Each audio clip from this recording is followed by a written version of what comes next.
If you don't have hard assets, you're saving up, and what you saved up when they printed 2 trillion or they printed 5 trillion, that just became worth maybe 20% less. And what we're proposing is states to take advantage of those constitutional rights. Article 1, Section 10, that says states can have their own legal tender as long as it's backed by gold and silver.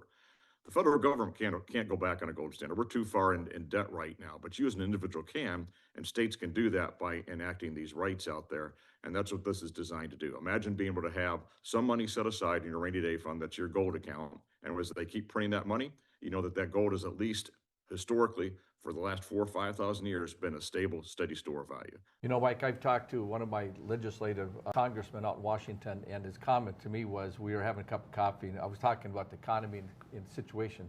He said, well, every citizen ought to have at least $10,000 stashed in the safe because we never know what's coming ahead of us. And obviously, if you do that, you better have some gold and silver and some alt denominations next to it, because the dollar that you're referring to just gets totally wiped out. And I know we got a slide coming up showing the value of the dollar, how it's slipped over the years in the last 50 years. Sue-Ann, maybe you could speak to it, or Mike. Yeah, well, when you look at this, we're tracking it from 1971 until 2022 on this chart, but we've effectively lost 90% of our purchasing power. And all of us can relate to the simple example of what did we pay for a candy bar back in 1970, and what are we paying today?